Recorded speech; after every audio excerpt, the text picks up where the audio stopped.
Dear students, welcome back. आज हम continue करेंगे chapter 5 exercise 5.6। Question number 1, in a circle with centre O the central angle AOB is 60 degree. If the radius of the circle is 12 centimeter, what is the length of the chord AB? तो angle, central angle given है, radius given है, हमें cord length निकालना है। तो simple सा एक figure बनेगा, इसके अकॉर्डिंग बना लेते हैं। सर्कल सेंटर O है और कॉर्ड ए बी है, ए बी। तो इसका कॉर्ड लेंथ निकालना है हमें, है ना। तो अब देखो, इसको ज्वाइन कर दो और सेंट्रल एंगल कितना है, 60 डिग्री है। रेडियस कितना है, 12 सेंटीमीटर है, 12 सेंटीमीटर्स। ओके, अब देखो ये ए ओ बी है ना, एक इक्विलैटरल ट्रायंगल बनेगा। कैसे? ए ओ और बी ओ इक्वल है रेडियाई की वजह से। इन दैट केस ऑपोजिट एंगल्स जो है इक्वल साइड्स के, वो भी इक्वल हो जाएंगे। ए एंड बी इक्वल हो गया, करेक्ट। और ये ओ ऑलरेडी गिवन है 60 डिग्री। दैट मीन्स 180 एंगल्स हम प्रॉपर्टी लगाते हैं तो ए और बी दोनों ही 60 डिग्री आ जाएंगे। इसका मतलब ये एक इक्विलैटरल ट्रायंगल बन गया, और इक्विलैटरल ट्रायंगल में लेंथ ऑफ साइड्स इक्वल होते हैं। तो ये दो गिवन है ना यहाँ पे 12 सेंटीमीटर, तो ए बी भी 12 सेंटीमीटर हो जाएगा। बस इतना सही करना है इसमें। सबसे पहले इसको इक्विलैटरल ट्रायंगल प्रूव करना है, फिर आंसर स्टेटमेंट लिखना है। ओके, सिंपल सा क्वेश्चन है। In triangle A O B, अब हम लिखेंगे ये ए ओ और बी ओ जो है वो इक्वल है। किसका इक्वल है? 12 सेंटीमीटर। और साथ साथ में रीजन भी लिखेंगे, रेडियाई है। अब इसके ऑपोजिट एंगल्स भी इक्वल हो जाएंगे, that is O A B and O B A. Therefore angle O A B equals to angle O B A. इसका भी रीजन लिखना है। Angles opposite to equal sides opposite to equal sides are equal. Done. अब angles हम property लगाएंगे triangle AOB में। In triangle AOB, angle A plus angle B plus angle O, तीन एंगल्स है ना, equals to 180 degree. Reason angle sum property of triangle. Okay, A and B हमें पता नहीं है, बट ए एंड बी दोनों इक्वल है, तो इसको हम टू एंगल ए लिख सकते हैं।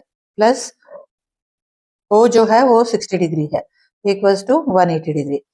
To angle A is equal to 180 minus 60। Two angle A equals to 120। Angle A equals to 120 upon 2 equals to 60 degree. Angle A 60 हुआ तो एंगल ए और बी दोनों ही इक्वल है, तो वो भी 60 हुआ। Therefore angle A B C तो ऑलरेडी गिवन है 60, तीनों एंगल 60 डिग्री हो गए। That means triangle AOB is an equilateral triangle. Equilateral triangle with all sides, all three sides equal.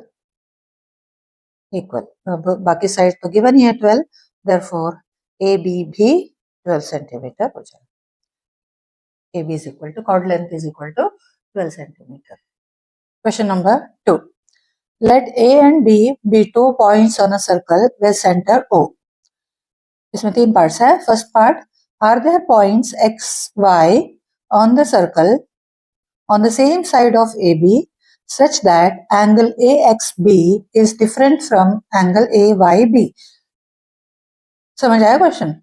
एक सर्कल है सेंटर O से, इसके ऊपर दो पॉइंट्स है ऑलरेडी, A एंड B, और ये दोनों एंगल्स, अब एक्स वाई भी उस सर्कल के ऊपर दो पॉइंट्स है, तो दो एंगल्स बनेंगे, एक एंगल एक्स बी एंड दूसरा angle A Y B.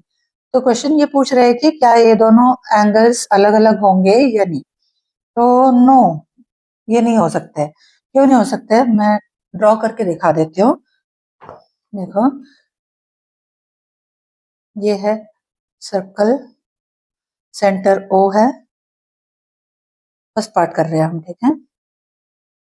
Centre O है, अब क्या है, A एंड B दो पॉइंट्स है, ओके। ए मार्क कर दो, बी मार्क कर दो। अब question X and Y two other points है, एक एक्स हो गया, एक वाई हुआ। अब जो ये दो एंगल्स बनेंगे, A X Y and A Y B, A X Y नहीं sorry, A X B and A Y B, क्या ये दोनों एंगल्स अलग अलग होंगे या नहीं? ए बी के एक ही साइड में है ये एक्स एंड वाई पॉइंट्स, ऐसे में देखो ए बी के एक ही साइड में एक्स एंड वाई दो पॉइंट्स है, तो ये सेम सेगमेंट से बन रहा है, ये जो एंगल्स बन रहे हैं वो। और हमारे पास एक थ्योरम है, angles on same segment are equal, तो जब ये एक ही साइड में है तो ये दोनों एंगल्स जो है वो इक्वली होंगे, है ना, क्योंकि सेम सेगमेंट से एंगल बन रहे तो ये अलग अलग नहीं हो सकते। तो हम लिखेंगे no, if X and Y lie on the same side of A B then they lie on the same arc A B, in that case angle subtended by the same chord और arc are equal, है ना, तो वो वाला possibility नहीं हो सकता है। तो इसको लिखेंगे no, if x and y, if x and y lie on the same side of AB, then they lie on the same arc AB, ठीक है। In that case, angles subtended by the same chord in the same segment of a circle are equal, ये हमारा theorem है जो हम इसमें apply करेंगे। Angles subtended by the same chord in the same segment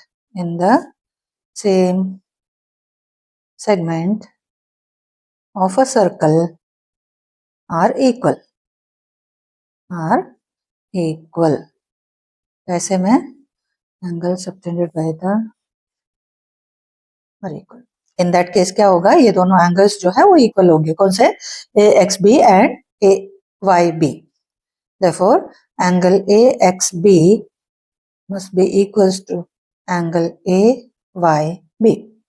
So there is no such points. So there is no such points X and Y on the same side of AB, for which these angles are different,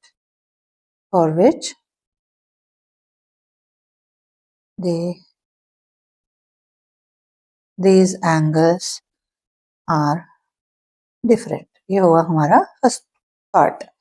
second part में क्या बोल रहे हैं, question पढ़ लेते हैं पहले। Second part में पूछ रहे हैं, is it true that if A X B is equal to angle A Y B, अगर दोनों इक्वल है, then X and Y lie on the same side of circle. तो क्वेश्चन ये है, अगर ये दोनों एंगल्स इक्वल है तो एक्स एंड वाई क्या हमेशा एक ही साइड में होना चाहिए ए बी का या नहीं?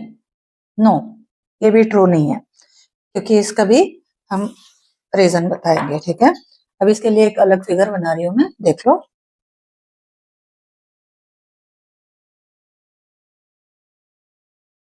ये सर्कल हो गया, सपोज करो ये डायमीटर है, सपोज ए बी एक डायमीटर है, ओ सेंटर है, ठीक है, और मैं ये डायमीटर को बेस बना के तो ऑपोजिट साइड में ये एक्स एंड वाई को मार्क कर रही हूँ। ए बी के ऑपोजिट साइड्स में मैंने एक में एक्स मार्क कर दिया, एक में वाई मार्क कर दिया।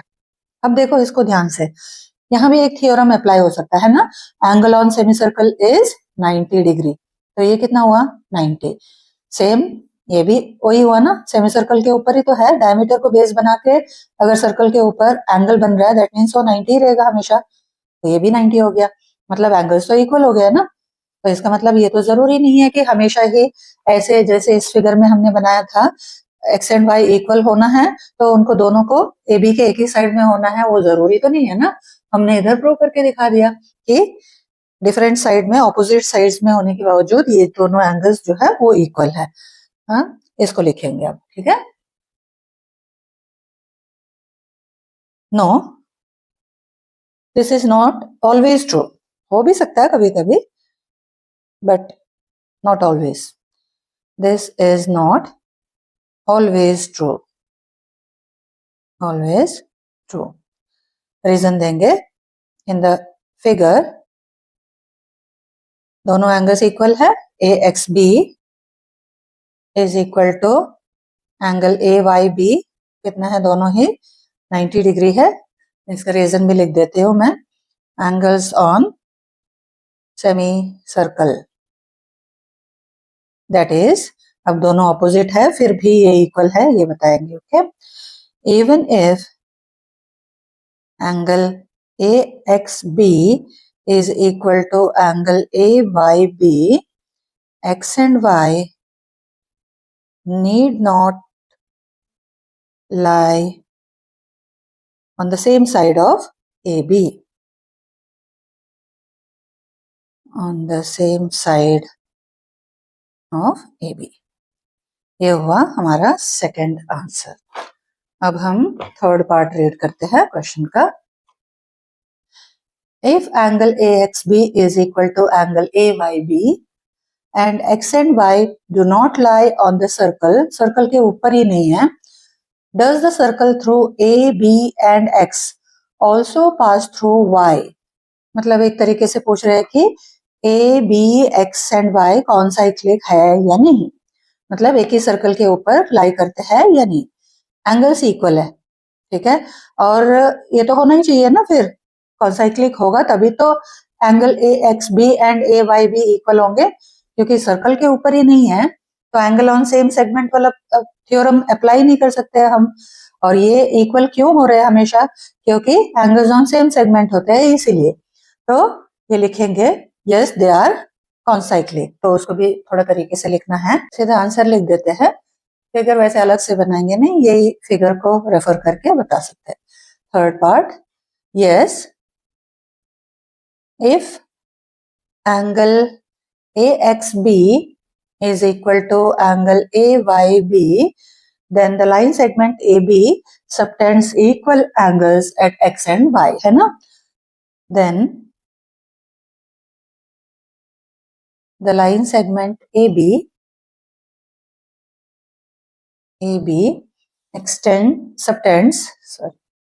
subtends equal angles at X and Y, क्योंकि सेम सेगमेंट में होंगे तभी जाके ये दोनों एंगल्स इक्वल होते हैं, और सेम सेगमेंट में मतलब दोनों पॉइंट्स को कॉन्साइक्लिक होंगे तभी, है ना। ये एक्स वाई को भी सर्कल के ऊपर ही होना पड़ेगा ना, ये सर्कल से बाहर या अंदर होंगे तो फिर ये एंगल्स इक्वल नहीं होंगे, एंगल्स ऑन सेम सेगमेंट वाला थ्योरम ही अप्लाई नहीं हो सकता है। बिकॉज, इसका रीजन लिखेंगे, because if a line segment subtend equal angles at 2 points on the same side of arc, then the 4 points must be concyclic. If a line segment subtends equal angles at 2 points on the same side, then the 4 points are concyclic. Therefore हम लिखेंगे A, B, X and Y, A, B, X and Y are concyclic, मतलब एक ही circle के ऊपर play करते हैं, है ना। That is they lie on the same circle, इसका answer. Question number 3, find X in figure 5.26। एक फिगर गिवन है, यहाँ पे एक साइक्लिक क्वाड्रिलैटरल गिवन है ABCD, जिसमें ऑपोजिट एंगल्स में से एक एंगल 100 डिग्री गिवन है और दूसरा x है, तो x निकालना है हमें। सिंपल, वही साइक्लिक क्वाड्रिलैटरल का प्रॉपर्टी अप्लाई करेंगे। अगेन हमने कल थ्योरम किया था ये कौन सा, sum of opposite angles in a cyclic quadrilateral is 180 degree. तो इसका मतलब ये 100 है तो दूसरा 80 डिग्री हो जाएगा, बस उसको लिखना है। ये फिगर है, इस तरीके से फिगर बना, फिगर तो गिवन ही है। अब लिखेंगे ABCD इज अ, क्या है ये, cyclic quadrilateral, is a cyclic quadrilateral. किसको बोलते हैं साइक्लिक क्वाड्रिलैटरल? जब चारों वर्टिसेस जो है क्वाड्रिलैटरल के वो सर्कल के ऊपर हो तो उसको बोला जाता है साइक्लिक क्वाड्रिलैटरल। और उसका एक प्रॉपर्टी ये होता है कि ऑपोजिट एंगल्स का सम जो है वो 180 डिग्री होता है। तो अब इसमें बी और डी जो है ऑपोजिट एंगल्स है, therefore b plus d is equal to 180 degree. अब वो थ्योरम लिखेंगे हम, sum of opposite angles of a cyclic quadrilateral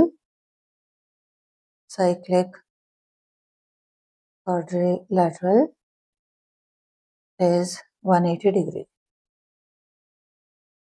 तो B और D 180 है, उसमें से B जो है x है, therefore x plus D कितना है, 100 है, equals to 180 डिग्री।